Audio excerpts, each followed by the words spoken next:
Good evening to all.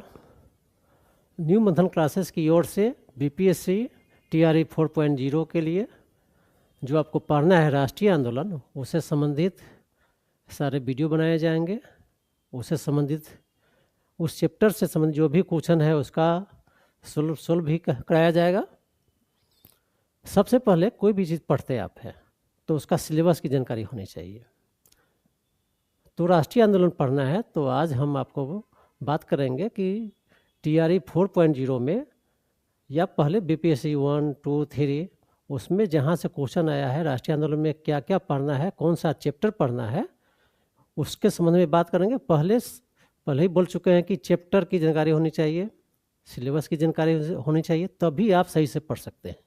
तो देखते हैं कि क्या क्या पढ़ना आपको है।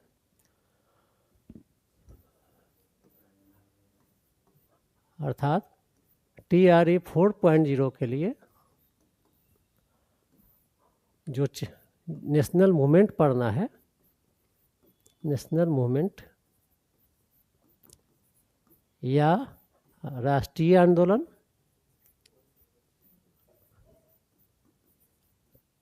तो आपको यहाँ से क्वेश्चन भी कितना कितना आया है यह जानते होंगे आप लोग। 1 to 5 में यहाँ से आता है क्वेश्चन, 15 क्वेश्चन आते हैं, 15 क्वेश्चन रहते हैं आपको है।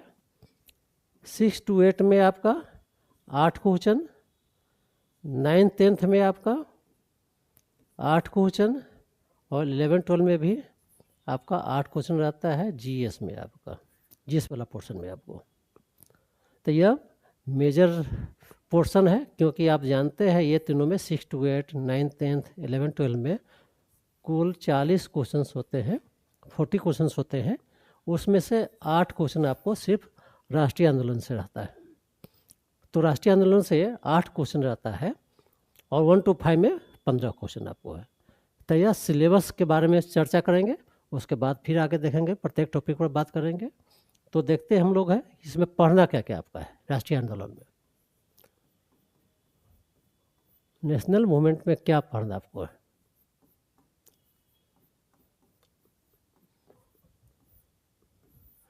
तो सबसे पहले आप पढ़िएगा या पढ़ना है आपको है जनजातीय आंदोलन, जनजातीय आंदोलन पढ़ना है।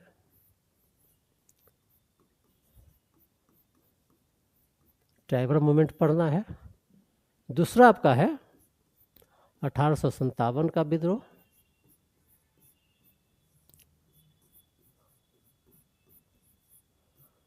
जनजातीय आंदोलन में अर्थात हमारे कहाँ कहाँ और बिहार में भी कहाँ कहाँ जनजातीय विद्रोह हुआ था, जनजातीय के द्वारा विद्रोह किया गया था, उसके संबंध में, उसके नेता के बारे में, कौन सा नेतृत्व किया, किस वर्ष हुआ, किस कारण से हुआ, ये 3 चीज़ देखना आपको है।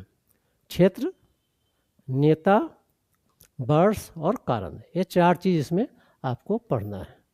क्षेत्र हो गया, किस क्षेत्र में विद्रोह किया, कारण, वर्ष और नेता, ये 4 चीज़ पढ़ा जाता है। और इस तरह से पढ़िएगा तो सिर्फ टीचर में ही नहीं, सभी एग्जाम में इसी तरह से क्वेश्चन आते हैं आपको है। तो इस तरह से जनजातीय आंदोलन का देखिएगा। फिर 1857 का विद्रोह आपको पढ़ना है। अर्थात इसका भी बहुत सारा पार्ट है, तो जब हम चैप्टर पर बात करेंगे, जब चैप्टर पढ़ना शुरू करेंगे तो आपको बतलाएंगे कि इस चैप्टर में क्या क्या, कौन कौन सा टॉपिक पढ़ना आपको है। और जो यहाँ पढ़ना है आपको टीआरई 4.0 में, वही सभी जगह पढ़ना आपको है। तो इसलिए सही ढंग से इसको पढ़िएगा कि हर एक एग्जाम में आपको लाभ मिलेगा। तीसरा आपका है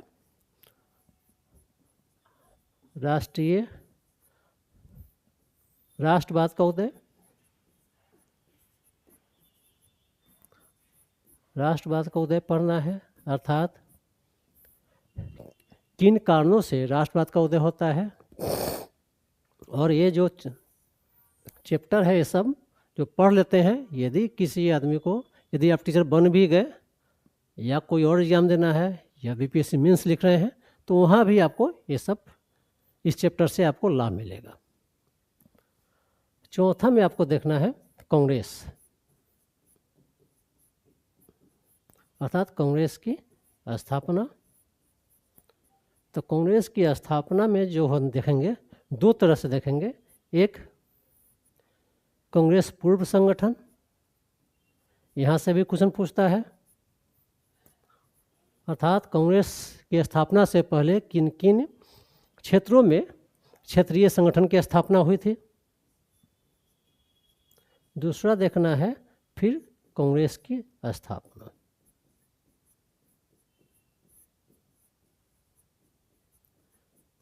तो ये चीज़ आप सुने, इस तरह से आप पढ़िए, इस तरह से प्रत्येक चैप्टर को कवर कीजिएगा आप। अगला देखते हैं 5वां में आपका जो कांग्रेस है या राष्ट्रीय आंदोलन है जो राष्ट्रीय आंदोलन है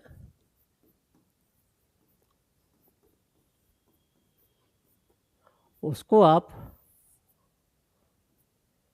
या कांग्रेस के नेतृत्व में जो आंदोलन 1885 से 1947 तक चला आपका, 1885 से 1947, उसको सिंपल में 3 भाग में बांट के देख सकते हैं। एक उदारवादी हो गया, उदारवादी, मॉडरेट पीरियड, ये आपका है 1885 से 1905 है। कभी कभी ये पूछ देता है कि उदारवादी युग का अवधि क्या है, पूछा हुआ क्वेश्चन बहुत बार है। उसके बाद है उग्रवादी।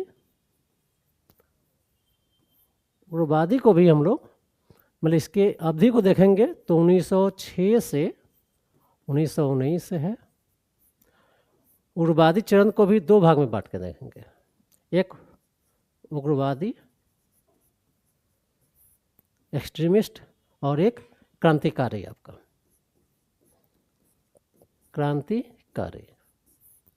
क्रांतिकारी को भी जो रिवोल्यूशनरी जो आपका पीरियड है उसको भी 2 भाग में, एक प्रथम चरण फर्स्ट फेज, दूसरा है द्वितीय चरण। फर्स्ट फेज को हम लोग 1906 से 1919 के बीच पढ़ते हैं। फिर द्वितीय चरण की शुरुआत होती है 1922 से 1934 तक।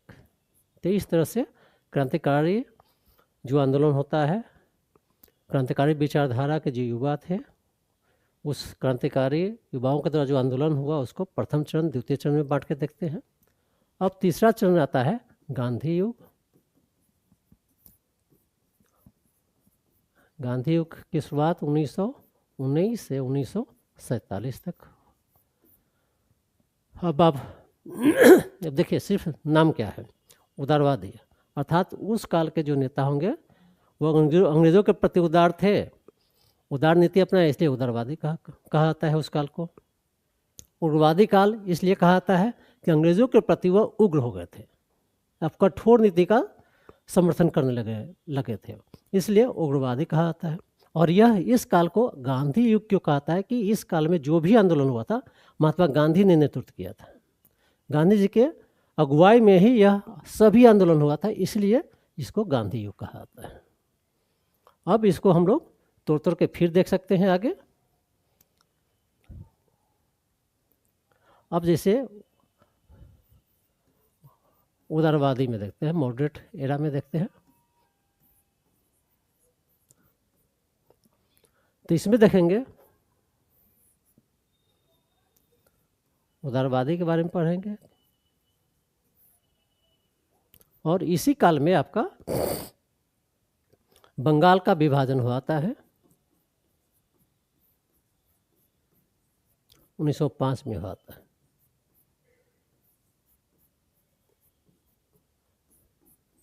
तो यह भी आपका बहुत बार पूछा हुआ है कि बंगाल का विभाजन कब हुआ, कब लागू हुआ, उसमें जब चैप्टर में चलेंगे तो पढ़ेंगे इसके बारे में हम। सिंपल में पूछेगा तो ऐसे पूछा कि बंगाल का विभाजन किस वर्ष हुआ था, तो 1905 में हुआ था। उदारवादी के बारे में पढ़ेंगे, उदारवादी कौन कौन नेता थे उसके संबंध में जब वो चैप्टर पढ़ेंगे तब बतलाएंगे आपको हम। अब आगे चलिएगा द्वितीय चरण में, अर्थात सेकेंड फेज में आंदोलन का, जिसको हम लोग बांटते हैं 1906 से लेकर के 1919, तो इस पीरियड को यदि हम लोग देखें, इस पीरियड में क्या क्या हुआ, क्या क्या राजनीतिक घटनाएं हुई, तो पहला हम लोग देख सकते हैं 1905 में बंगाल का विभाजन हुआ। अब इस फेज में पहला जो घटना है, मुस्लिम लीग की स्थापना होती है 1906 में। तो मुस्लिम लीग की स्थापना 1906 में हो गई। अब यहाँ से आपको पढ़ना है कि कब स्थापना हुआ, किसने किया, इस और डिटेल में जब इस टॉपिक को लेंगे तब पढ़ेंगे हम। फिर अहरारा आंदोलन होता है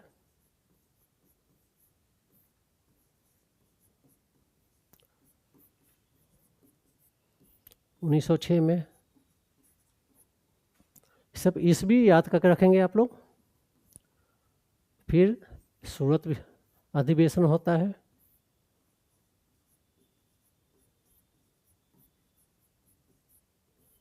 1907 में। इसका महत्व आप पढ़े होंगे, आप क्यों इसका इम्पोर्टेंस रहा है इतिहास में,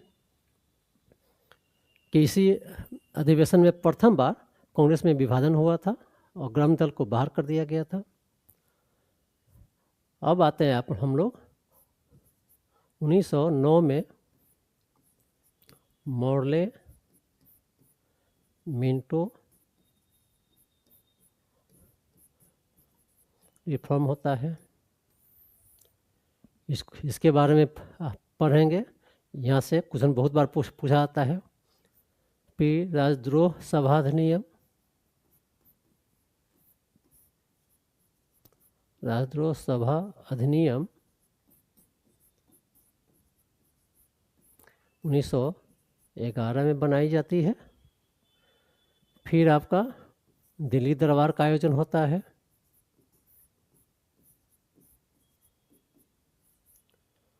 वह आपका दिसंबर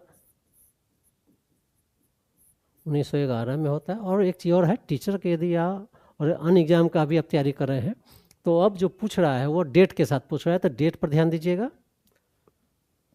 फिर इसमें देखना हम लोग को है, इसी में देखना है आप लखनऊ अधिवेशन 1916 में हुआ था लखनऊ में। इसका भी अपना इम्पोर्टेंस है इतिहास में। और लखनऊ इसलिए इसका महत्व है कि मुस्लिम लीग का भी लखनऊ में ही अधिवेशन हुआ था और कांग्रेस का भी लखनऊ में ही अधिवेशन हुआ था, एक ही स्थान पर हुआ था 1916 में। फिर आप आगे पढ़ेंगे लखनऊ अधिवेशन के बाद हरमुर लीग,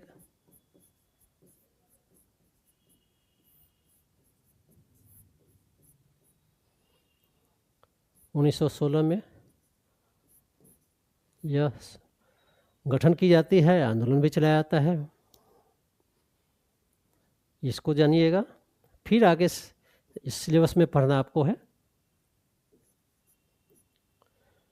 यदि ईस्वी से देखते हैं आप है तब चंपारण सत्याग्रह है 1900, चंपारण सत्याग्रह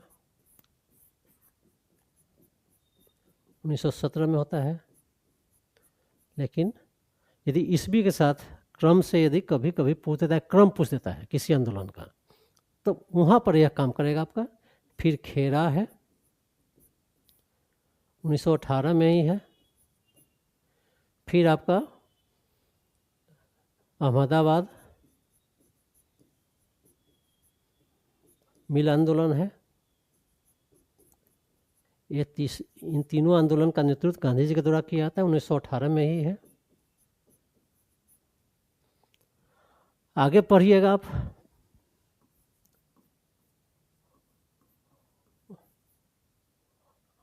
मॉन्टेग्यू चेम्सफोर्ड सुधार, यह भी पढ़ना है, आपके सिलेबस में है, 1919 में है। आगे फिर देखना है आपको है रॉलेट एक्ट है,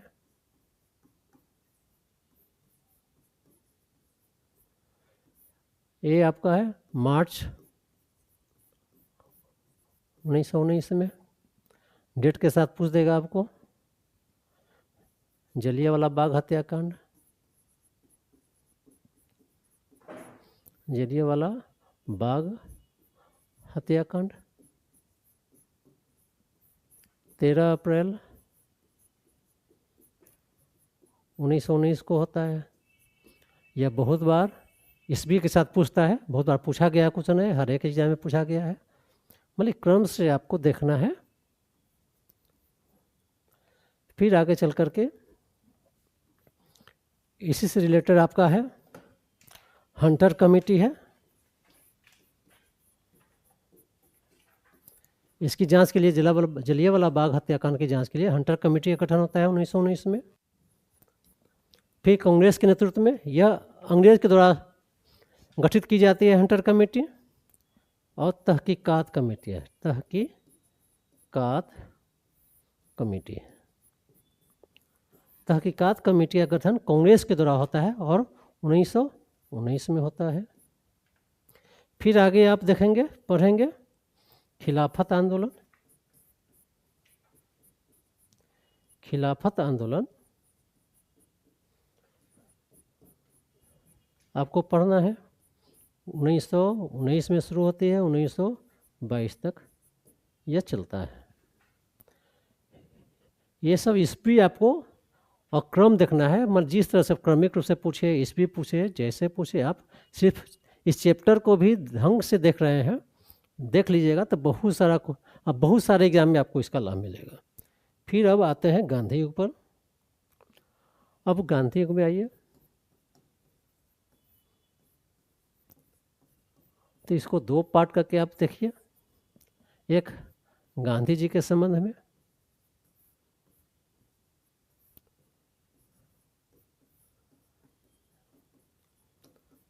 मतलब गांधी जी के बारे में पढ़ना है कि किस तरह से वो अफ्रीका गए, किस वर्ष गए, कितना दिन रहे। फिर 1915 में उनका भारत आगमन होता है। उसके बाद एक पार्ट है गांधी जी के बारे में पढ़ना हम लोग का है। दूसरा है गांधी जी के नेतृत्व में चलाया गया आंदोलन कौन कौन सा है वो देखना है।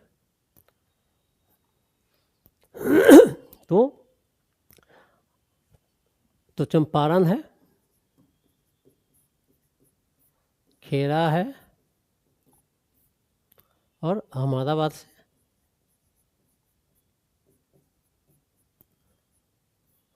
फिर यदि आगे आप देखते हैं, आगे चलिए, तो असहयोग है, असहयोग आंदोलन। असहयोग आंदोलन 1920 से 1922 तक।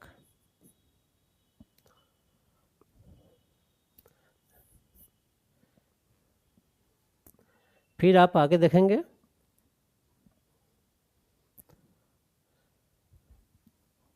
स्वराज पार्टी आपका है। स्वराज पार्टी की स्थापना 1923 में होता है। ये सब आप याद करके रखेंगे। आप एग्जाम में बहुत बार पूछा हुआ है। इसके बारे में पढ़ेंगे, स्वराज पार्टी के बारे में पढ़ेंगे। फिर साइमन कमीशन है।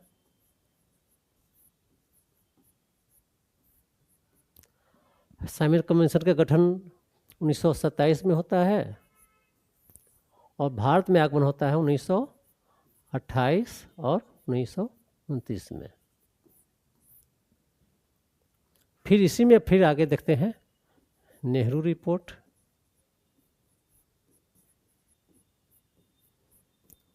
उन्नीस सौ 28 का। एक क्रमिक रूप से आप ईस्वी याद करके रखना बहुत जरूरी होता है इतिहास में, किसी भी एग्जाम में। या तो आपको सिर्फ यहीं से उठाकर कुछ क्वेश्चन आपको दे देगा सीधे। उसके बाद आपको आता है फिर सविनय बघेल आंदोलन।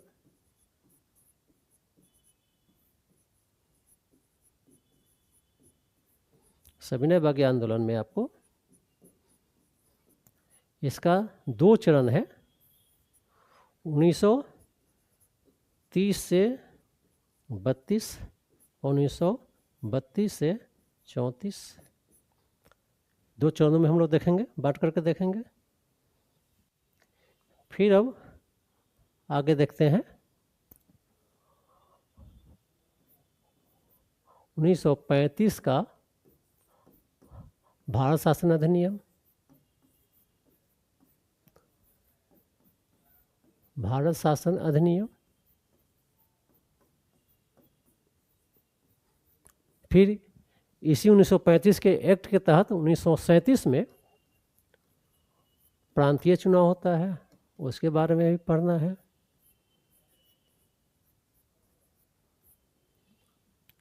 फिर आगे देखना हम लोग को है 1939 में यह प्रांतीय चुनाव प्रांतीय कांग्रेस की सरकार है वह इस्तीफा दे देता है। प्रांतीय कांग्रेस सरकार की इस्तीफा।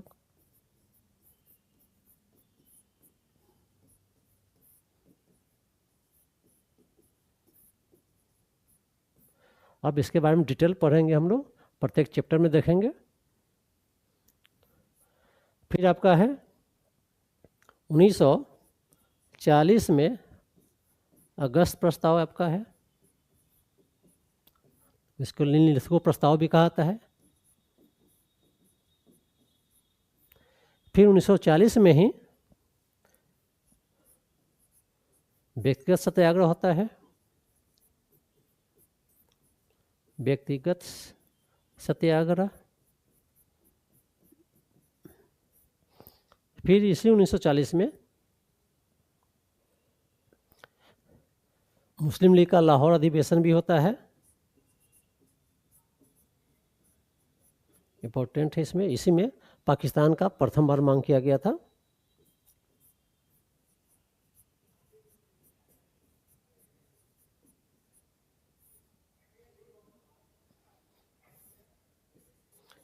फिर आपका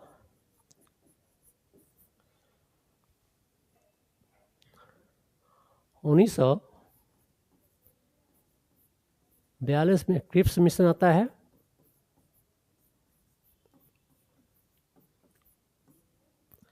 इसको ईस्वी के साथ याद करके रखना है।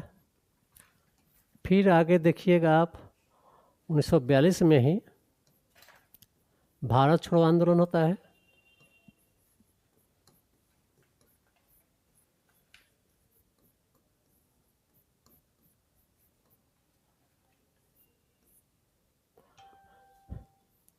आगे इसमें देखना है 1943 में आज़ाद हिंद फौज के बारे में पढ़ना है। आज़ाद हिंद फौज के बारे में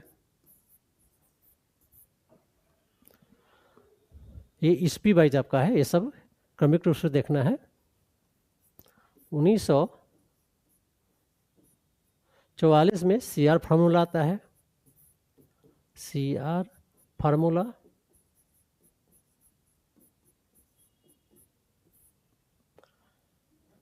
यानी बंटवारा के संबंध में, भारत और पाकिस्तान के बंटवारा के संबंध में सबसे पहले जो सुझाव दिए थे CR ने दिए थे, इसलिए CR फार्मूला भी कहा जाता है। 1945 में आपका बेबेल योजना है।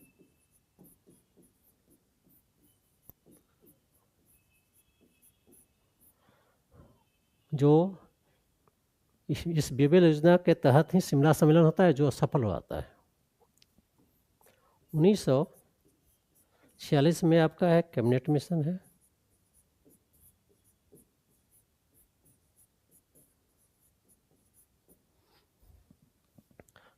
तो इस तरह से हम लोग जो देख रहे हैं कि ईस्वी के साथ आप यहाँ से देखते हैं तो बहुत सारा क्वेश्चन आप हल कर लेंगे।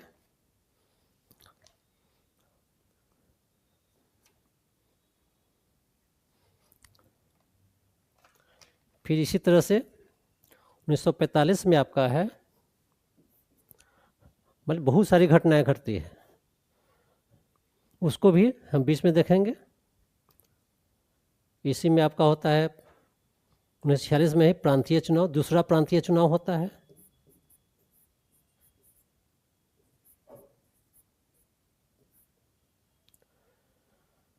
इसको प्रथम बार होता है 1937 में, दूसरा प्रांतीय चुनाव होता है मार्च 1946 में आपका। फिर जुलाई 1946 में होता है संविधान सभा की, जुलाई 1946 में संविधान सभा का चुनाव होता है।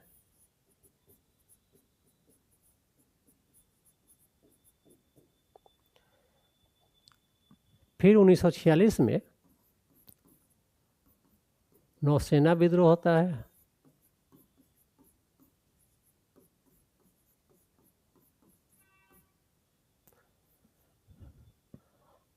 फिर आपका यह 1946 के वर्ष में बहुत सारी घटनाएं घटती है, सबको हम लोग वहाँ पर जाकर के देखेंगे, चैप्टर वाइज आता रहेगा, सब घटनाएं देखते रहेंगे। तब आता है लास्ट में हम लोग देखेंगे अंतरिम सरकार है। अंतरिम सरकार है, अंतरिम सरकार का गठन आपका अक्टूबर 1946 में होता है नेहरू जी के नेतृत्व में। फिर आगे चल कर के आपका माउंट बेटन के बारे में, माउंट बेटन योजना के बारे में पढ़ेंगे, और अंत में पढ़ेंगे भारतीय स्वतंत्रता अधिनियम। भारतीय स्वतंत्रता अधिनियम पढ़ेंगे, भारतीय स्वतंत्रता अधिनियम 1947। अर्थात ये सारा जो बिंदु सिर्फ याद आप रखते हैं तो बहुत सारा जो क्रमिक रूप से जो पूछे जाते हैं क्वेश्चन उसको हल कर सकते हैं। और हम लोग जैसे जैसे आगे आगे चैप्टर बतलाएंगे उसमें और सभी चैप्टर में क्या पढ़ना है पहले बात करेंगे, फिर किस तरह से पढ़ना है। और सिर्फ आप टीचर के लिए नहीं पढ़ाएंगे आपको, हम हर एक एग्ज़ाम में इतना पढ़ना आपको है। यह पढ़ लेते हैं तो हर एक एग्ज़ाम, चाहे बीपीएससी हो, यूपीएससी हो, बिहार दरोगा हो, कहीं भी किसी भी एग्ज़ाम में इसका आप यूज कर सकते हैं। तो फिर मिलते हैं हम आपको अगला वीडियो में एक नया टॉपिक लेकर के। इसी के साथ आप लोग को धन्यवाद, फिर मिलेंगे।